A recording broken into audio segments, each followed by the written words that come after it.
Apa ada pernah dengar ceritanya seseorang pengen tobat, pergi ambil wudhu, terus sholat, di tengah perjalanan ke tempat wudhu dia digebugin sama setannya? Dijambak, ditekel, disliding, dicubit ginjalnya, nggak ada.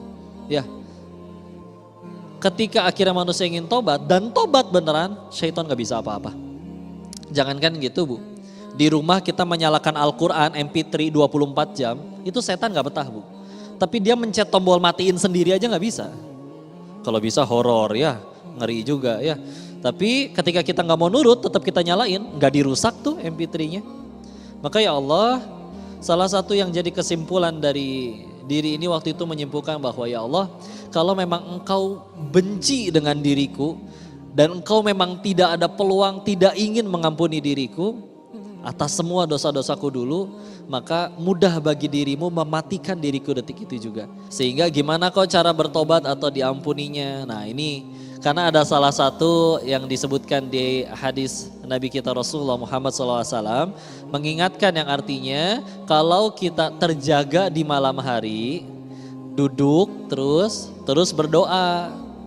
La ilaha illallah wahdahu la syarikalah, lahul mulku wa lahul hamdu wa huwa ala kulli syai'in qadir. Lanjutkan. Alhamdulillah wa subhanallah wa la ilaha illallah wallahu akbar wa la haula wa la quwata illa billah. Ditutup Allahumma gfirli. Kalau yang ini tidak pakai illa billahil aliyil azim ya. Tapi kalau mau ditambahkan silahkan. Diriwayatkan oleh 5 perawi hadis dari Kutubus Sittah, dari yang 6, 5-5-nya meriwayatkan. Bukhari, terus selain Muslim ada Bukhari, Abu Daud, At-Tirmizi, An-Nasai dan Ibnu Majah. 5-5-nya. Ya. Kok emang kalau baca gitu, apa kata Nabi? Jika setelah itu beliau berdoa, maka akan dikabulkan. Baik doanya minta diampuni atau apapun Bu. Yang punya utang silakan Bu. Ya. Yang lagi kelilit masalah silakan. Itu momennya.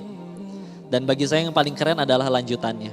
Yaitu jika dia mengambil air wudhu lalu sholat, kata Nabi akan diterima sholatnya.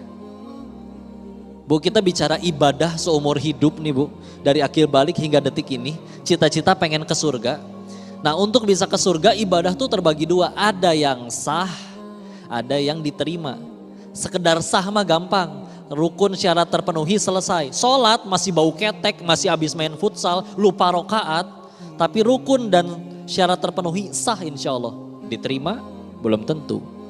Bicara untuk sampai akhirnya diizinkan oleh Allah ke surganya, itu perlu yang diterima Bu, gak cukup sah.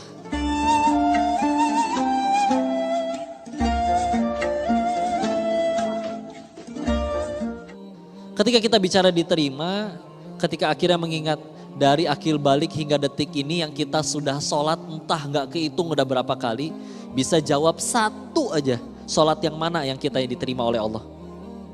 Gak bisa jawab. Maka ini ada peluang hadis sahih ini menyampaikan kamu nanti terjaga di tengah malam meskipun akhirnya wudhu sholatnya masih dalam keadaan menahan kantuk. Tapi kalau benar-benar kita melakukannya, ya Allah kan aku beriman kepada ucapan nabimu dan berharap ini diterima olehmu. Bismillah Bu, ini kebaikan yang luar biasa. Ingat manusia ada 1000 kebaikan bisa hancur semuanya cuma gara-gara satu kesalahan. Itu kalau manusia. Allah kita berbuat 1000 keburukan, kita lakuin satu kebaikan yang Allah ridho dengan kebaikan tersebut, Allah punya hak melupakan 1000 kesalahan kita yang sebelumnya.